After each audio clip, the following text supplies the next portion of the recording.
जय जय श्री राधे श्याम, जय जय श्री राधे कृष्णा।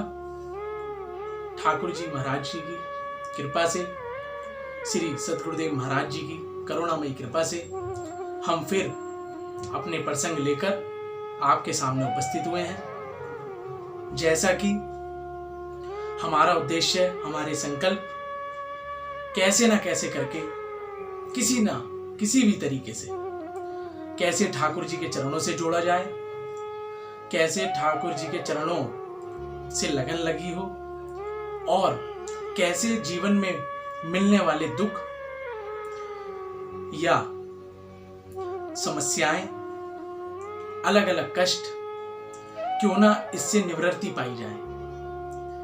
इस प्रकार इस उद्देश्य से हम जीवन में आनंद के साथ हमारा समय अनुकूलता से व्यतीत हो, इसलिए हम अपने प्रसंगों को श्रीमद् भागवत जी से, श्री शिव पुराण से, श्री राम कथा जी से, अलग अलग ग्रंथों से, अलग अलग गुरुओं की वाणियों से आनंद के साथ हम प्रसंग लेकर आए हैं।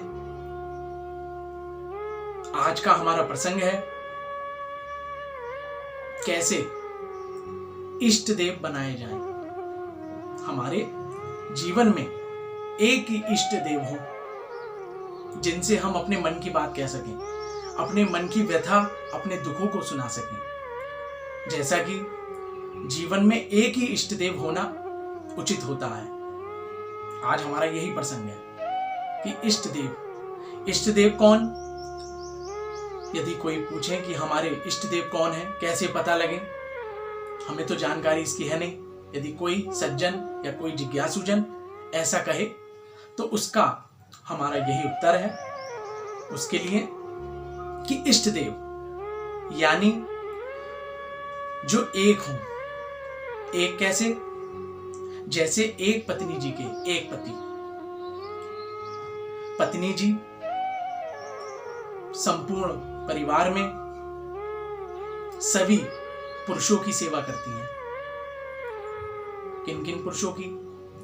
अपने पिता की भी, अपने पति के पिता की भी, अपने देवर की भी, अपने हर उम्र के भाई की भी, अलग अलग जितने भी पुरुषों, अपने दादा की भी, अपने बाबा जी, अलग अलग जो भी पुरुष सगे संबंधी आए उनकी सेवा करती है। लेकिन सेवा करना अलग है और पति का नियम अलग है।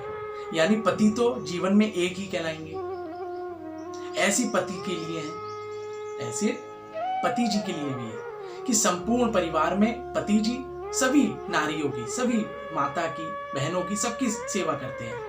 लेकिन पति जी एक ही के कहलाएंगे, एक ही पत्नी के पति जी कहलाएंगे। उसी प्रकार हमारे इष्ट हैं, यानी हमें पूजा आराधना सबकी करनी है, हाथ सबके जोड़ने हैं, प्रणाम सबको करना है, सिर सबके सामने झुकाना है। लेकिन अपने जीवन में एक इष्ट की निष्ठा होनी बड़ी जरूरी है। हमारे आधे से ज्यादा काम इसलिए नहीं बन पाते क्योंकि हमारे एक ही इष्ट नहीं है। हमारे कोई मन की व्यथा है, हम किसी मंदिर में गए और वहां जाकर हमने देखा भोले बाबा भी हैं, तो अपने दुख भोले बाबा से भी कहे। आगे बढ़े तो हनुमान जी भी हैं, हनुमान जी से भी कहे। और आगे बढ़े तो माता जी भी हैं विराजमान, माता जी से भी कहे। और आगे बढ़े श्री राम दरबार जी, श्री ठाकुर जी, राधा रानी जी, युगल जोड़ी विराजमान है, उनसे भी अपने दुख कहे। उससे परिणाम क्या होगा? हमने यदि अलग अलग दुख सबके सामने कहे तो परिणाम यह होगा कि मदद करने कोई आगे नहीं आएगा। भोले बाबा ये सोचेंगे हनुमान जी से कही थी, हनुमान जी चले जाएंगे। हनुमान जी ये सोचेंगे कि भैया माता रानी के बहुत बड़े भक्त हैं, माता रानी चली जाएंगी। माता रानी जी कहेंगे इन्होंने राम जी, सीता जी, पूरे परिवार के, श्री राम जी का परिवार के सामने माथा टेका था, अपने दुख बताए थे, राम जी चले आएंगे। लेकिन पहुंचेगा कोई नहीं। बोले क्यों? बोले एक दूसरे पे हम भी यदि यही कहें कि हमने अपना कार्य किसी अपने दूसरे या तीसरे व्यक्ति से कहा तो होगा क्या, वह सोचेगा दूसरा व्यक्ति कि तीसरा वाला चले जाएगा इनका कार्य करने, तीसरा वाले सोचेंगे कि इनके घर के पहले ही व्यक्ति कर लेंगे, लेकिन हमारी मदद, हमारी सहायता करने कोई नहीं पहुंचेगा। सब एक दूसरे को लगेगा कि वो पहुंच जाएगा, वो पहुंच जाएगा, पहुंचा कोई नहीं। तो हमारे कार्य होते क्यों नहीं? इसलिए नहीं होते क्योंकि हमारे एक इष्ट नहीं थे। कहने का तात्पर्य ये कि भगवान राम जी हो, भोले बाबा हो, राम जी, भोले बाबा, सीता जी, राधा रानी, श्री गणेश जी, श्री हनुमान जी, बालाजी, अन्य अन्य श्री नारायण भगवान, ये सब एक ही हैं, अलग कोई नहीं है। यदि आपने भोले बाबा से कह दी तो ये समझ लीजिए सब भगवान पे पहुंच गए एक बार। तो हमारी जो पूजा खंडित हो जाती है, वहीं हो जाती है, हमारा विश्वास वहीं डगमगा जाता है, हमारी श्रद्धा वहीं डगमगा जाती है। होता परिणाम यह है, कह तो हमने बात सब में दी, फैल तो बात सब में गई, लेकिन सहायता करने कोई नहीं पहुंचा। इसलिए जीवन में एक इष्ट की निश्चितता होनी अनिवार्य है। बोले एक इष्ट, एक इष्ट कैसे?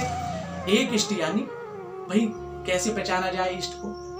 इष्ट को ऐसे पहचाना जाए कि जो सबसे ज्यादा दुख में और सबसे ज्यादा सुख में याद आते हैं, वही इष्ट है।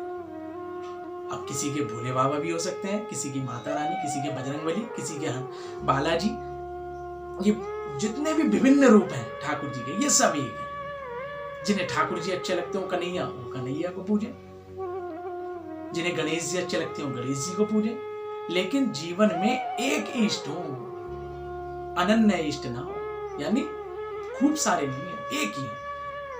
कहा तो ये गया है संतों की वाणी से कि मन की मन में रहनी चाहिए, मन की मन में रहनी चाहिए, संसार में नहीं गाना चाहिए। क्योंकि संसार तो उठने पे, जैसा बताया गया कि संसार तो यदि उठेंगे तो टांग खींचेगा, पैर पकड़ के खींचेगा, यदि जीवन में कभी उत्थान की ओर होंगे, ऊंचाई की ओर, और यदि कुछ कर नहीं रहे होंगे तो हंसेगा। इसलिए संसार में किसी से रास्ता पूछा जाए तो गुरु से या फिर अपने इष्ट से आंखें बंद करके ध्यान लगाकर उनसे सारी बात कही जाए कि मन की मन में रहनी चाहिए। लेकिन मन बिना कहे तो मानता ही नहीं, मन की वैसे तो मन में ही रहनी चाहिए, लेकिन मन बिना कहे नहीं मानता, तो मन की मन में रहनी चाहिए, लेकिन मन ना माने तो मनमोहन से कहनी चाहिए। मनमोहन कौन? अब जो आपके इष्ट हो। चमत्कार क्या होगा? सारे जीवन में दुखों की निवृत्ति होनी शुरू हो जाएगी। ये होगा चमत्कार। सारे दुख, सारे अभाव दूर हो जाएंगे। जो जो जीवन में अभाव है वो पूरे होने लगेंगे।